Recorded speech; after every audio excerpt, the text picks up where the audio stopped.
नमस्कार, आप देख रहे हैं न्यूज इंडिया। आपके साथ मैं हूं अभिषेक। ओडिशा में ट्रेन हादसे में 288 यात्रियों की मौत पर उत्तराखंड के मुख्यमंत्री पुष्कर सिंह धामी ने दुख व्यक्त किया है। रेल दुर्घटना को बहुत ही दुखद और कष्टकारी बताते हुए उन्होंने चंपावत में आयोजित होने वाले सभी सांस्कृतिक कार्यक्रम और रोड शो कैंसिल कर दिए। मुख्यमंत्री पुष्कर सिंह धामी ने हादसे में हताहत यात्रियों के प्रति संवेदना व्यक्त करते हुए घायलों के शीघ्र स्वस्थ होने की कामना की है। आपको बता दें कि ओडिशा के बालासोर में ट्रेन हादसे में 288 लोगों की मौत हो गई। स्टेशन के पास आपको बता दें Coromandel express, Bengaluru Howrah superfast express और एक मालगाड़ी के बीच भीषण टक्कर हुई और इसकी वजह से 288 लोगों की जान चली गई।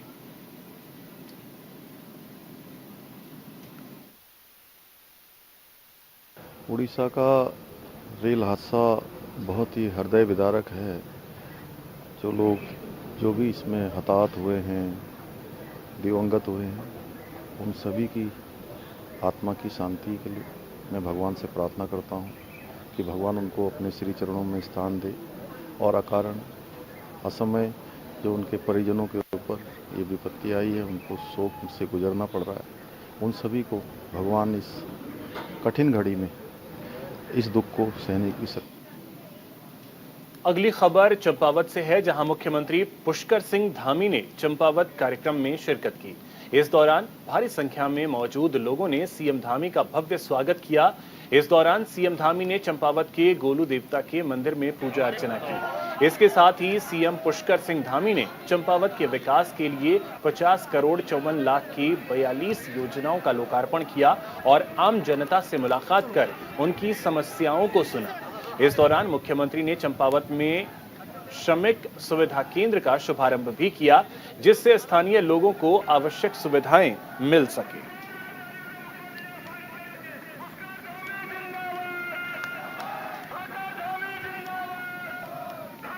तो आपको बता दें कि चंपावत में श्रमिक सुविधा केंद्र का शुभारंभ हुआ। सीएम धामी ने कार्यक्रम में शिरकत की। यहां जो कार्यक्रम का आयोजन किया गया, गोलू देवता मंदिर में पूजा अर्चना की, उसकी तस्वीरें भी हम आपको दिखा रहे हैं। करीब विकास 42 योजनाओं का लोकार्पण भी किया।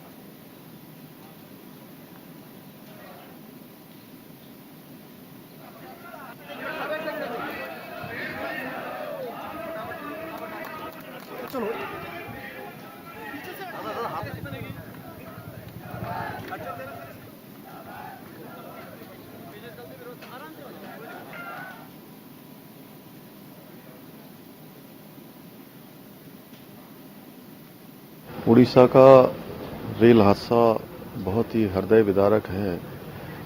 जो भी इसमें हताहत हुए हैं,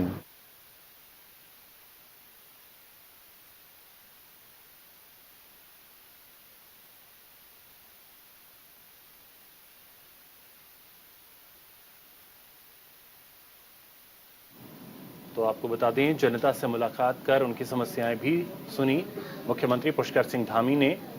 और ये देखिए, चंपावत को सीएम ने सौगात दी, गोलू देवता मंदिर में पूजा अर्चना की, विकास के लिए 42 योजनाओं का लोकार्पण किया।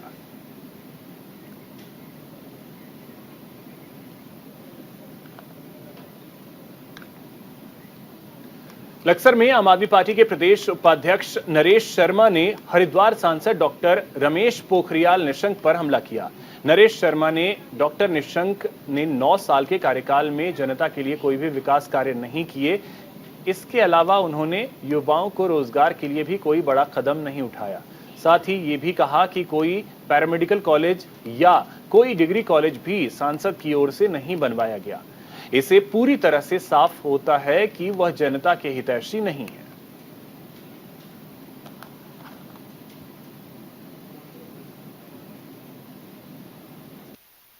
अकेला मैं व्यक्ति ऐसा नहीं जो आरोप लगा रहा हूं, ये पूरी हरिद्वार लोकसभा आरोप लगा रही है। हरिद्वार की जनता बार बार निशंक जी से पूछ रही है कि जब कोरोना था निशंक जी कहां थे, जब लोग मर रहे थे निशंक जी कहां थे, 9 साल की निशंक जी की उपलब्धि क्या है, युवाओं को रोजगार क्यों नहीं आपने दिलाया। आप देश के एचआरडी मिनिस्टर आप रहे हैं, जब कोई आपने यहाँ एक यूनिवर्सिटी आपने नहीं दी, आपने एक कोई यहाँ इंजीनियरिंग कॉलेज नहीं दिया, तो आप कहें कि साहब, कहें कि आप फिर जनप्रतिनिधि हैं। जुलाई से कांवड़ यात्रा शुरू होने जा रही है। जिला प्रशासन तैयारियों में जुटा है। इसे लेकर हमारे सहयोगी संजय पुंडिर ने डीएम धीराज सिंह से खास बातचीत की है। आपको सुनवाते हैं।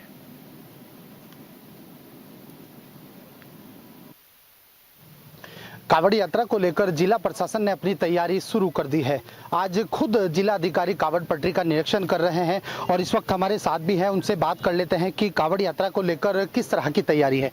जी, इस पर देखिए, शंकराचार्य चौक से लेकर रुड़की तक जो कांवड़ पट्टी है उसका हम लोग निरीक्षण कर रहे हैं। इसमें एसएसपी और हमारी पूरी टीम साथ में चल रही है।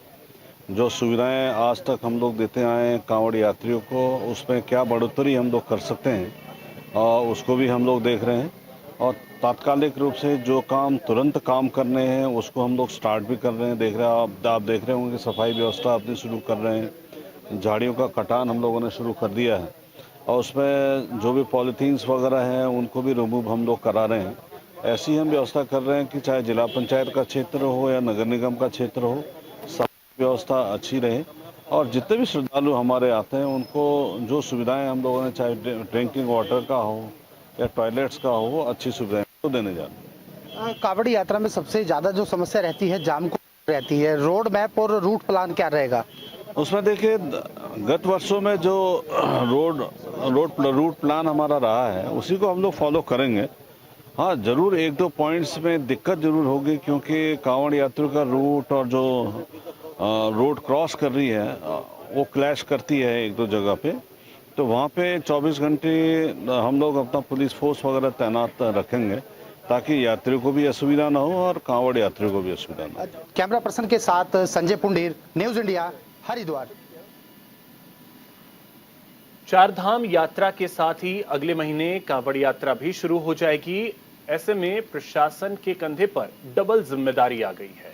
दोनों यात्राएं सही तरीके से संपन्न कराने के लिए जिला प्रशासन ने क्या रोड मैप बनाया है, इसे लेकर हमारे सहयोगी ने डीएम धीराज गब्रियाल से और एसएसपी अजय सिंह से खास बातचीत की। आपको सुनवाते हैं। जिलाधिकारी धीराज सिंह गब्रियाल हमारे साथ में, बात कर लेते हैं। कांवड़ मेला सर पर आ गया और सबसे बड़ी बात है कि क्राइम कंट्रोल, कानून व्यवस्था, उसके साथ साथ में कांवड़ मेला जो भारत का, यानी हिंदुस्तान का सबसे बड़ा मेला है, सबसे बड़ी यात्रा है। किस तरह का रोड मैप बना है सर?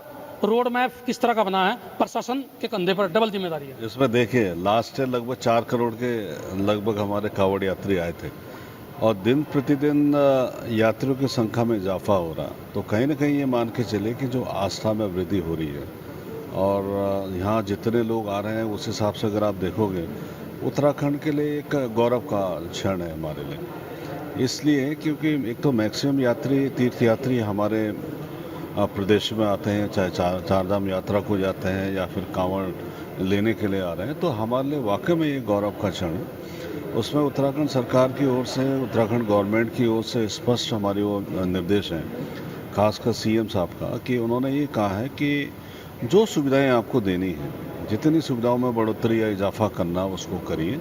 बजट की इसमें कोई कमी नहीं आ गई और अतिथि देवो भव की जो भावना हम लोगों में होनी चाहिए, खासकर उत्तराखंड वासियों में, वो केवल शब्दों में ही नहीं लेकिन वैसे परिलक्षित भी होना चाहिए। तो ये सारी सुख इंफ्रास्ट्रक्चर डेवलपमेंट से लेकर जो व्यवस्थाएं हम लोग को देनी है, हम उसको पूरा करेंगे। एसएसपी साहब भी हैं, अजय सिंह सर। जिस तरह कानून व्यवस्था को अब तक आप जो संभाल रहे हैं, अब चारधाम यात्रा, कांवड़ यात्रा, सबसे बड़ी दिक्कत आती कांवड़ियों को कंट्रोल करने की, यानी कि आपके नारसन बॉर्डर से लेकर के हरिद्वार और फिर ऋषिकेश तक की जिम्मेदारी हरिद्वार पुलिस संभालती है।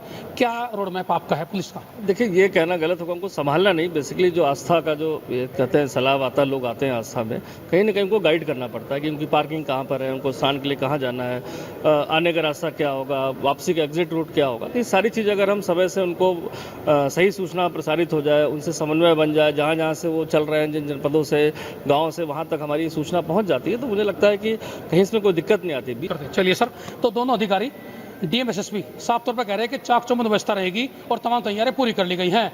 रही बात ट्रैफिक व्यवस्था की या फिर क्राइम कंट्रोल की, उसके लिए अतिरिक्त फोर्स भी लगाई जाएगी। अगली खबर अल्मोड़ा से है, जहां प्रदेश के राज्यपाल गुरमीत सिंह ने आज परिवार के साथ अल्मोड़ा के चितई मंदिर में गोलू देवता के दर्शन किए और पूजा अर्चना की। यहां पहुंचने पर उन्होंने कहा कि प्रदेश के नागरिकों की खुशहाली के लिए भगवान से प्रार्थना की है। साथ ही उन्होंने जानकारी देते हुए बताया कि कुमाऊं को मानस खंड से जोड़ा जा रहा है।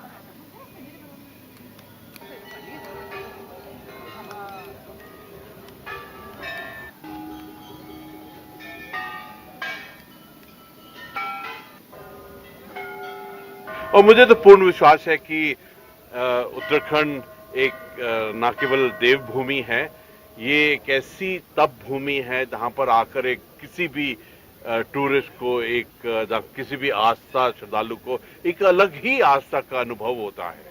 और इसके बारे में बहुत डिटेल से कार्रवाई की जा रही है कि किस प्रकार से हम सड़क का, किस प्रकार से रोपवेज का, टनल्स का और बाकी का प्लानिंग करके ताकि हमारा जो इंफ्रास्ट्रक्चर है और टूरिस्ट को जो सुविधा होगी उसके ऊपर में खास जोर दिया जा रहा है।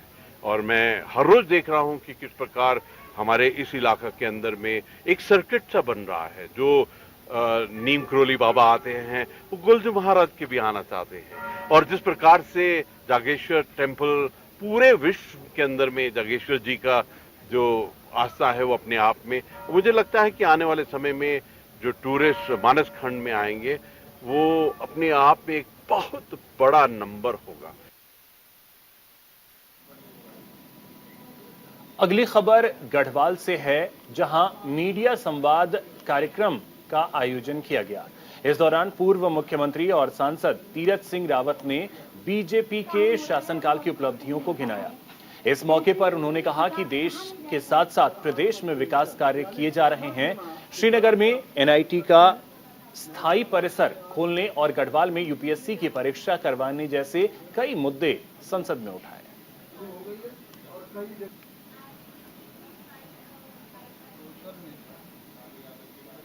बद्रीनाथ केदारनाथ का विस्तारीकरण, ऐसे जो काम हुए हैं वो सबको दिखता है। तो यही नहीं तो रेल का पहुंचना अपने आप में एक ऐतिहासिक काम है। पहाड़ में ट्रेन का चढ़ना और जो तेजी से काम जिस पे हो रहा है, तो ऐसे बहुत सारे योजना, बहुत सारे काम। और इन की अपेक्षा इस समय 24 में हम और अधिक मतों से, अधिक सीटों से जीत। खबर हरिद्वार से है, जहां अखिल भारतीय अखाड़ा परिषद के अध्यक्ष और पंचायती अखाड़ा महानिर्वाणी के सचिव महंत रविंद्र पुरी ने मंदिर में पूजा करने जाने वाली महिलाओं के लिए दिशा निर्देश जारी किए हैं। महंत रविंद्र पुरी का कहना है कि मंदिर में दर्शन करने वाली महिलाओं और युवतियों का शरीर 80% तक कपड़ों से ढका हुआ होना चाहिए। उन्होंने यह आदेश एक वीडियो जारी कर दिया। श्री महंत रविंद्र पुरी ने कहा कि कई बार मंदिर में छोटे कपड़े पहनकर आने वाली महिलाओं और कन्याओं को देखकर लोग असहज महसूस करते हैं, जिससे समाज में अच्छा संदेश नहीं जाता है।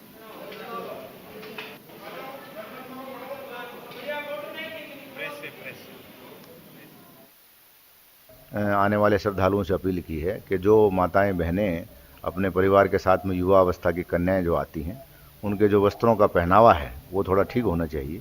तो उसके लिए कहा गया, कई बार ऐसे वस्त्र पहन करके कई बार ऐसी आपत्तिजनक स्थितियां दिखती हैं, समाज में उससे एक अलग ढंग का संदेश जाता है। तो उसके लिए हमने एक पहल की है और लोगों से अपील किया है कि जो भी गार्जियन या उनके माता पिता या परिवार के लोग साथ में आते हैं उनको समझाएं। युवा अवस्था के बच्चे जो हैं वो जल्दी हर प्रकार की बुराई की तरफ आकर्षित होते हैं, तो इस पर अंकुश लगना आवश्यक है। हरिद्वार के श्री दक्ष प्रजापति मंदिर में व ऋषिकेश के श्री नीलकंठ महादेव मंदिर में ये प्रस्ताव पारित कर दिया गया है कि 80% शरीर ढके रहने पर ही मंदिर में प्रवेश दिया जाएगा। और ये बहुत ही अच्छा समाचार है। कहीं ना कहीं हमारे धर्म में जागृति है और मैं तो उनका धन्यवाद करना चाहूँगा, हृदय से धन्यवाद करना चाहूँगा। और साथ ही मैं तो उनसे ये भी कहना चाहूँगा कि मंदिर के बाहर उचित व्यवस्था भी वस्त्रों की हो जाए। जैसे उज्जैन का महाकालेश्वर मंदिर में व्यवस्था है, सब धोती कुर्ता पहन करके अंदर जाते हैं, बहुत अच्छा लगता है। अब बात देहरादून की करते हैं, जहां सीएम धामी ने कर्मचारियों पेंशनर्स को तोहफा दिया है। दरअसल उत्तराखंड सरकार ने महंगाई भत्ता और डीए में बढ़ोतरी की है। प्रदेश सरकार ने महंगाई भत्ते में 4% की बढ़ोतरी की है। वहीं प्रदेश के 3 लाख कर्मचारियों को डीए जारी किया गया। वित्त सचिव दिलीप जावलकर ने आदेश जारी किया।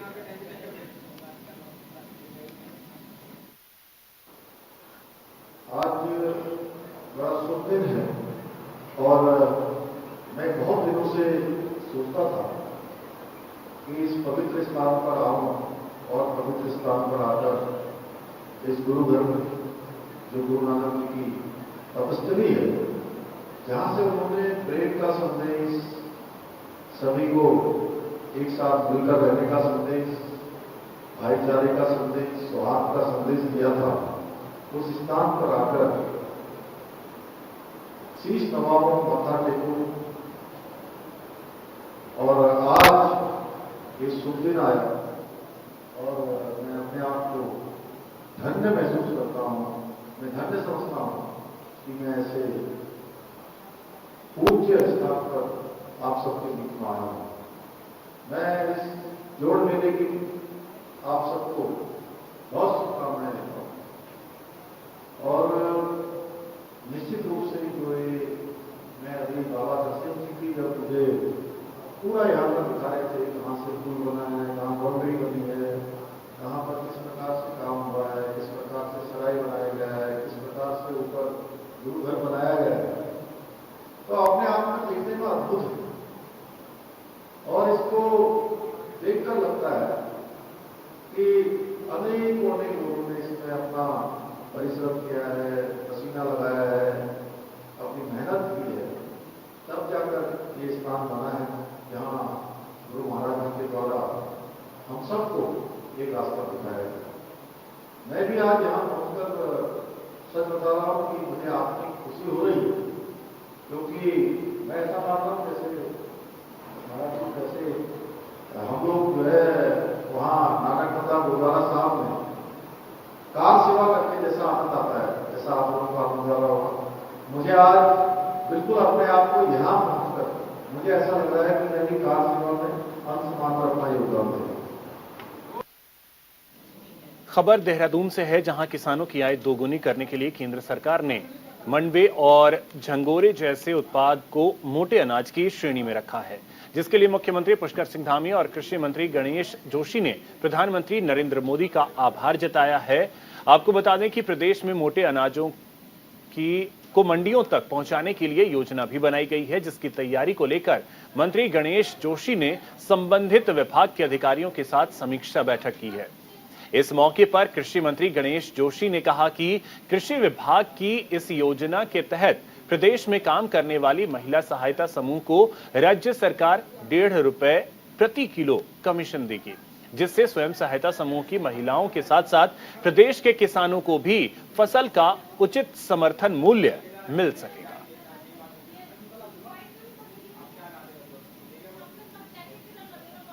अभी मुझे पंतनगर यूनिवर्सिटी के दीक्षांत समारोह में जाने का मौका मिला और जब हम वहां पर डिग्री वितरित कर रहे थे तो उनको लेने वाले एक तो हमारी बच्चियां और नौजवान थे जिनको गोल्ड मेडल मिले। और जब मैंने उनसे पूछा कि बेटा तुम डिग्री लेने के बाद अब क्या करोगे, तो मैंने कहा तुम कहीं नौकरी करने के लिए आपने लिया है? तो उन्होंने कहा नहीं, हम घर में जाके अपने गांव में जाके खेती करेंगे। जब वैज्ञानिक तरीके से खेती होगी तो हमारा उत्पाद भी बढ़ेगा, पलायन भी रुकेगा।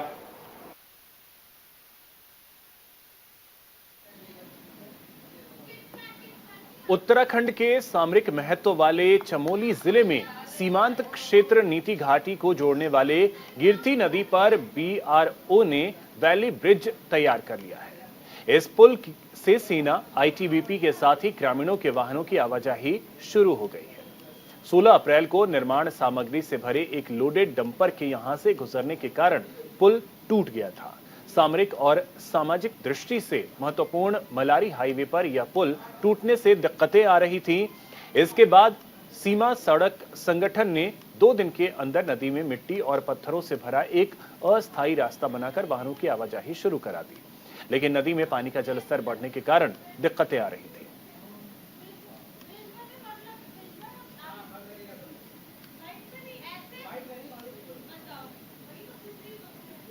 लक्सर में जंगल किनारे स्थित शाह मोहम्मद पीर दरगाह के सालाना मेले का आगाज हो गया है। एसडीएम लक्सर गोपाल राम बिनवाल और सीओ लक्सर मनोज कुमार ठाकुर ने मेला स्थल का निरीक्षण किया। बता दें कि शाह मोहम्मद शाह उर्फ काठा पीर दरगाह पर हर साल 3 दिवसीय मेले का आयोजन होता है। आज से इसकी शुरुआत हो गई।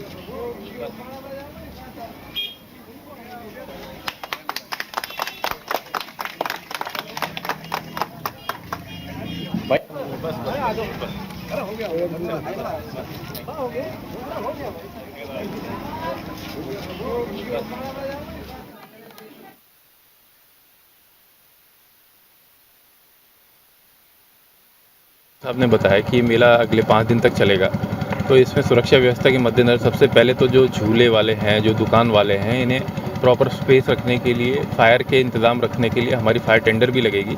इन्हें भी कहा गया कि रेत वेत अपने पास रखेंगे और जो झूले हैं उनका PWD से सर्टिफिकेट लगेंगे कि वो प्रॉपर रूप से चलने लायक हैं या नहीं है। इसके अलावा जो हमारा क्राइम से रिलेटेड है, हमारी ड्यूटियाँ रहेंगी, PAC रहेगी और जैसा उसमें आवश्यक कार्रवाई करनी पड़ेगी, जो सूचनाएँ आएंगी उस पर हम तत्काल कार्रवाई करेंगे। पवित्र काठा पीर दरगाह का मेला प्रारंभ होने जा रहा है। ये 5 दिवसीय मेला है। इन 5 दिनों में उत्तर प्रदेश से लेकर के विभिन्न राज्यों के श्रद्धालु यहाँ पर आते हैं और बड़ी मान्यता है यहाँ पे दरगाह की। दूर दूर से श्रद्धालु आते हैं और पूरे 5 दिन 6 दिन का जो मेला चलेगा उसमें लगभग 10 से 15 लाख लोग यहाँ पे दरगाह में सम्मिलित होते हैं और यहाँ पर सारी व्यवस्थाएं देखने के लिए यहाँ पे सीओ साहब और हम लोग यहाँ पे उपस्थित हैं और सारी व्यवस्थाएं प्रॉपर तरीके से यहाँ पे हो रही हैं। पूरा प्रबंध यहाँ पे किया जा चुका है और अभी हमारे एसडीएम साहब और सीओ लक्सर यहाँ पे आए थे और पूरे मेले का निरीक्षण भी किया है और सारी व्यवस्था सुचारू रूप से अभी शुरू हो चुकी है और कल से हमारा मेला प्रारंभ हो रहा है। तो इसी के साथ इस बुलेटिन में इतना ही। नमस्कार।